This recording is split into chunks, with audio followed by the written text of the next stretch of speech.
Sa puntong ito, makakausap po natin si Palace Press Officer Undersecretary Claire Castro, kaugnay po sa ilang maiinit na issue. Magandang umaga at welcome po sa Balitang Hali, ma'am. Yes, magandang tanghali, Connie, at sa lahat na nakikinig sa inyong programa. Yusek, ano ho ang reaksyon mismo ng Pangulo sa utos ng Korte Suprema na magkomento po siya tungkol sa petisyong magpa-medical exam, physical exam at hair follicle drug test din siya? Magkokomento pa lang naman to, di ba, Connie? So, Yes, ang Pangulo naman at ang administrasyon ng Pangulo Marcos Jr. ay gumagalang sa Korte Suprema. So, kung anong pag-uutos, yun naman ay gagawin. Nagko-comply. Okay, at sakali ho, gaano kahanda nga ho ba ang Pangulo, no, just in case na sumalang po sa ganitong examination, okay ho siya, wala namang anything po na nasabi po sa inyong direktiba? Magkokomento muna kami. Alright. Sa ibang usapin naman po, sabi po ni VP Sara Duterte, last minute ho daw yung pag-aprobahan ng Office of the President sa kanyang travel request. Sabi niya ho, nangyari na noon na one day before ng biyahe na ilalabas po ang Travel Authority. Nagkaroon ho ba ng delay sa pag-aproba sa request po ng Bise? Hindi po, madalas naman po na one day before her trip ay ibinibigay yung Travel Authority. At wala pa sa pagkakataon na siya ay tinanggihang mabigyan ng Travel Authority. At kung nagmamadali po pala ang Vice Presidente, sana mas maaga din siya na nag-request ng Travel Authority. And at the same time, may nakita po kasi tayo doon na parang may binago siyang date I see. ng pag-alis or meron siyang pinahabaan yung kanyang pag-alis or pagbabakasyon. Kaya itong April 22 na naibigay sa kanya, nag-supersedes lang sa nauna na Travel Authority. I Siguro kung nagmamadali po siya, ang Vice Presidente, siguro a month before, paggawa na siya po ng request para wala siyang sinisisi. Sabi pa rin ho ng Bise, no, confidential daw sana dapat yung pag-handle po sa ganitong dokumento para sa kanyang seguridad. Meron ho kayong komento dyan? Hindi naman maaari maging lihim ang mga bagay-bagay na kinapapalooban ng Vice Presidente. Unang-una, Vice Presidente siya. Pangalawa, may dinadala naman siyang security at mga OVP personnel. So lahat naman po yung public officials. At ito po ay binabayaran, yung paggastos po ng security at ng OVP personnel ay sagot po ito ng gobyerno. So unang-una po, titignan po kung may dereliction of duty po ba. Pangalawa, syempre, of public interest ang mga ginagawa ng Vice Presidente. So, hindi po ito malilihin. I see. Okay. Ano naman ho yung reaksyon ng Pangulo sa nagiging takbo po ng impeachment complaints hearing sa Kamara laban po sa Bise? Ang Pangulo naman po ay alam po niya kung ano ang trabaho ng Kongreso at alam niya po na may separation of powers at ang tangi lamang din pong gusto ng administrasyon na ito ay managot ang lahat ng dapat na managot. Hindi lamang sa flood control projects, hindi lamang dito sa impeachment, sa lahat ng mga maaaring anomalya na nangyayari sa administrasyon na yon ay dapat po na managot. Yan po ang gusto ng Pangulo. Sinabi rin ho ng Bise na nasa likod ngayon ni dating Senador Antonio Trillanes IV yung makinare po ni Pangulong Bongbong Marcos. Ano naman ho ang reaksyon dyan ng Malacanang? Yan po ang pagbibintang. Muli, tama po ba ako? Pagbibintang ni Vice Presidente? Yes po, yan po yung napanggit niya sa kanyang pahayag din. Wala naman po tayo maaasahang magandang salita na manggagaling sa Vice Presidente patungkol sa ating Pangulo. Lahat na lang ng kasalanan sa mundo isisisi niya sa Pangulo. Pati yung mga EJK na ginawa ng kanyang ama di umano ay sinisisi niya pa rin sa Pangulo. Kaya sa kanila, ang sisisihin niya po ay ang Pangulo.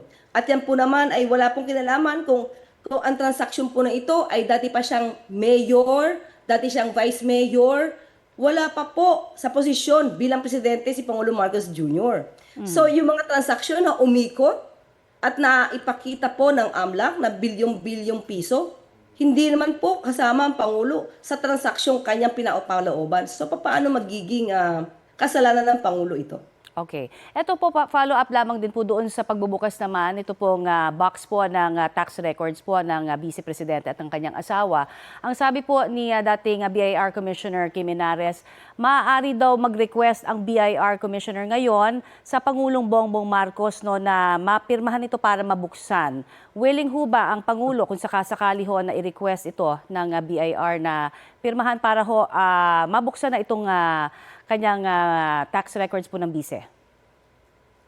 Sa ngayon po, Ma'am Connie, wala pa pong naibibigay sa ating anumang komento patungkol po dyan. Okay. Ipaparating po natin sa Pangulo. Okay. Mapunta naman po tayo sa naging pahayag naman ni dating Speaker Martin Romualdez. Ang sabi po niya naman na kabilang ang hekutibo sa mga kumikilos para sa national budget. Ano ho ang tugon niyo dyan? Of course, nanggagaling po ang NEP mula sa executive. At yun po ang nasa batas. So wala naman pong question doon. Mhm. So, do you agree na sa sinabi rin ho ni Congressman Romualdez yung katagang command responsibility dapat yan ng Executive Department pagdating po sa implementasyon ng flood control projects? Okay, ang pag-i-implement po kasi talaga ng flood control projects ay nagbumula po sa DPWH. Sila naman po talaga ang may mandato dito. At kung sinasabi niya na people implementing on the ground, ay masasabi po natin na talagang DPWH. Kaya nga po, nung may nakita ang Pangulo at mayroon siya naramdamang may anomalya, hindi po ba pinasimulan po niya ang pag-iimbestiga? So yan po ang trabaho ng Pangulo, hindi lamang po maging mag-govern, kundi talaga linisin ang mga maaaring anomalya sa administrasyon niya. At yan po ang ginawa ng Pangulo, hindi po siya nagpatumpik-tumpik na paimbestigahan ang dapat na paimbestigahan. Bilang Pangulo, yan po ang kanya mandato. Ang isa po sa sinasabi kasi kung may nakita pala, dapat hindi ho pinirmahan ng Pangulo. Kung may nakitang ano po, Kung may mga nakitang irregularidad po, bakit po pinirmahan pa itong ng Pangulo, ito pong budget dyan?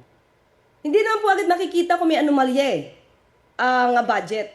Makikita lamang po yan kung hindi ginamit na tama yung pondo. Mhm. So, itong mga proposals na to, ng mga congressmen, nagkaroon ng amendments, na Aha. hindi naman po mali, if ever, nagagamitin sa tama, hindi po yan makikita agad ng Pangulo. Makikita na lamang yan kung may anomalya dahil naging ghost projects na.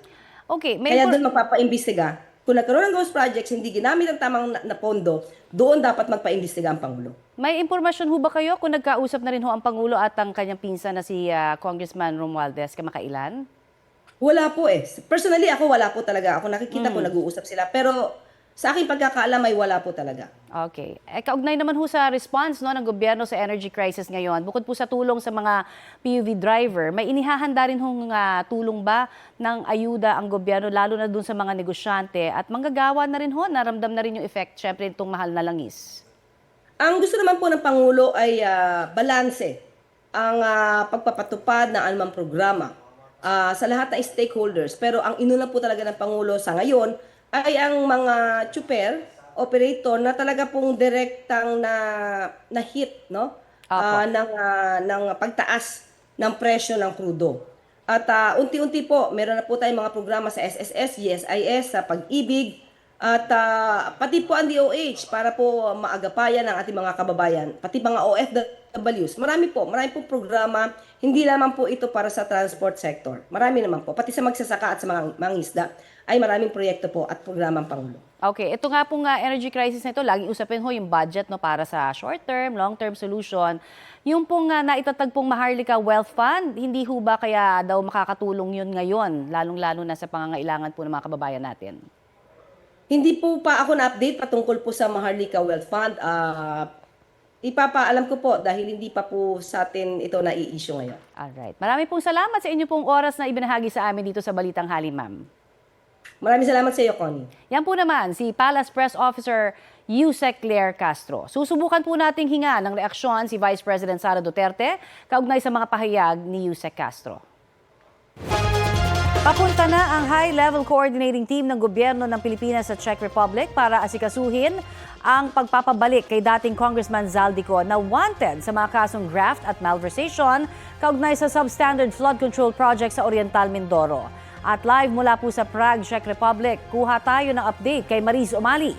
Maris, pagdating ba ng mga opisyal ng Pilipinas dyan, mapapauwi na agad si dating Congressman Zaldico?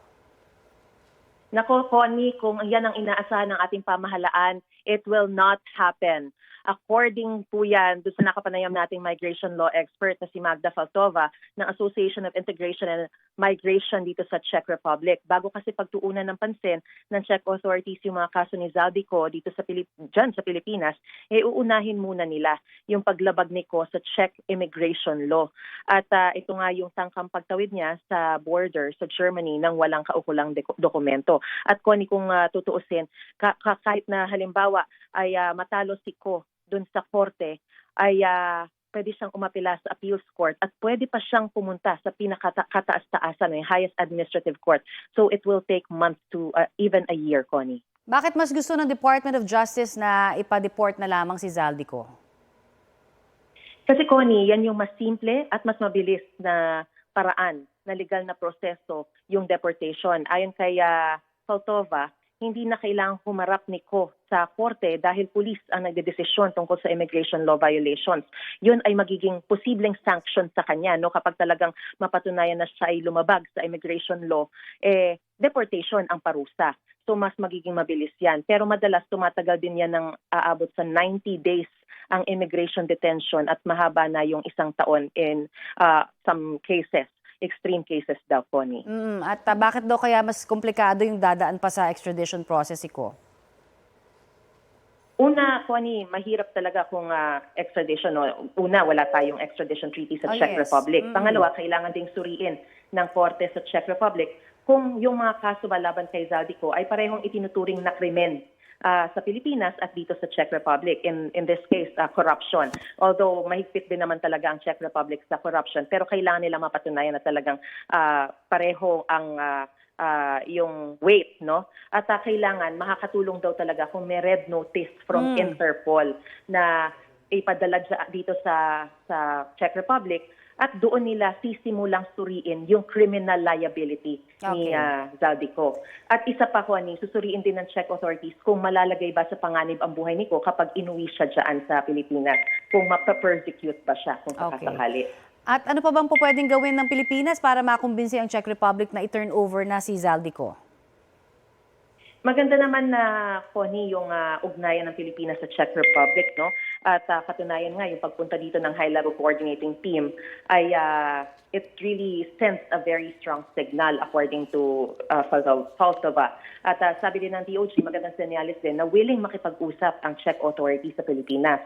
Pwede rin gamitin ng ating gobyerno yung United Nations Convention Against Corruption, pero kailangan pa rin daw ng red notice kasi from Interpol, Connie, kung yan ang ruta na gagamitin ng ating bansa para mapauwi ang ating si Zaldico dyan sa Pilipinas. Dahil parehong signatories dyan yung Pilipinas at Czech Republic, tiniyak na rin ng Malacanang na sisiguraduhin yung kaligtasan ni Ko kung ibinalik siya dyan sa Pilipinas. Pero yun nga, kailangan sana na may red notice from Interpol para masimulan ng Czech Republic o yung Czech authorities yung pag-iimbestiga dun sa kasong kinakaharap niya, which is corruption and malversation. Maraming salamat, Maris Umali.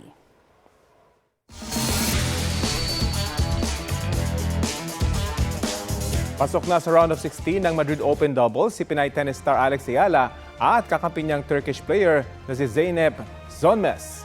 Maaga nakuha ng kanilang kalabang taga-Chinese Taipei at Hungary ang 2-0 lead sa first set hanggang magkasunod-sunod na punto sina Alex at may panalo ang unang set sa score na 6-2. Ganyan din ang score sa second set. Hinihintay pa kung sino ang makakalaban nila sa susunod na round. Bukod sa doubles, lumalaban din sina Alex at Zonmes sa singles draw kung saan pareho silang pasok sa round of 64. Matapos ang mahigit 1 taon mula noong siya'y maaresto sa Pilipinas, nakatakda na ngang litisin ang kasong crimes against humanity ni dating Pangulong Rodrigo Duterte sa International Criminal Court. Yan ay matapos kumpirmahin ng ICC ang lahat ng charges laban kay Duterte. Ang tanong ngayon, ano ba ang mga mangyayari sa trial stage ng kaso? Ayon sa ICC, tulad noong pre-trial, 3 rin ang magiging hukom sa trial stage. Pero hindi na pwedeng kunin ang pre-trial judges para umupo bilang hukom sa trial chamber. Hindi pa tukoy kung sino ang magiging hukom sa trial chamber ng kaso laban sa dating Pangulo. Ang trial chamber ang magiging responsable sa mga pagsasagawa ng status conferences o ang pagpupulong kasama ang counsel o abogado ng parehong panig. pagkonsulta sa bawat partido para sa pagtatakda ng petsa kung kailan sisimulan ng paglilitis at pagpapatupad sa mga pamamaraan para matiyak na magiging patas at mabilis ang proceedings. Ang trial chamber din ang magdedesisyon sa iba't ibang preliminary issue kabilang ang paraan ng paglalabas ng mga ebidensya. Sa ilalim ng Article 63 ng Rome Statute, kinakailangang dumalo sa mga pagdinig si dating Pangulong Duterte. Depende na sa desisyon ng mga hukom kung face-to-face ito o sa pamamagitan ng video conferencing.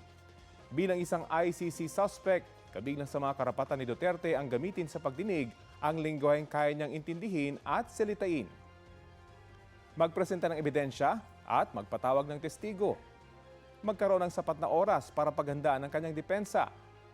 Pwede rin siyang manatiling tahimik at hindi rin siya pwedeng pilitin na magbigay ng testimonya.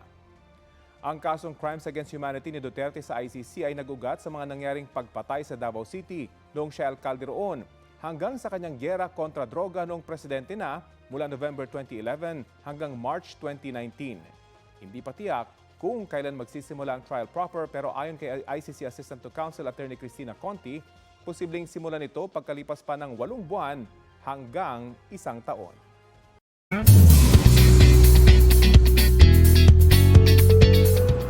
Sa kabila ng kanyang busy schedule, gusto raw ni Kapuso actress Bea Alonzo na ma-enjoy pa rin ang summer. Ang kanyang top-of-mind destination, beach. Ngayon tag-init siguro, gusto ko sana mag-beach kung maisisingit. I haven't gone to the beach in a while.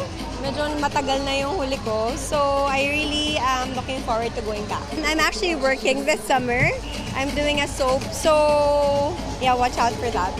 Nag-share naman si Carla Abellana na pupunta sila ng kanyang husband na si Dr. Reginald Santos sa Europe for their honeymoon. First will be France, also Paris. Next will be in Switzerland, and then the third will be in Italy. Bukod sa pagsama sa Sparkle Run sa Mayo, excited ding mag-beach ang PBB Celebrity Collab Edition 2.0 alumni na si Heath Hornales at Caprice Cayetano. Gusto ko makapunta po ng Boracay, tsaka pa makapag-swimming po. Kasama ba yung PBB batchmates or with your family? Abangan na lang po. Pupunta po kami sa Boracay for a brand po. Looking forward naman si Kaylin Alcantara sa kanyang next project. Nagtatrabaho man daw, ma-e-enjoy pa rin niya ang summer. Itong next na show ko, connected din siya sa summer vibes. Yes. Pupunta ka ng beach, ganyan. Yes. Athena Imperial nagbabalita para sa GMA News.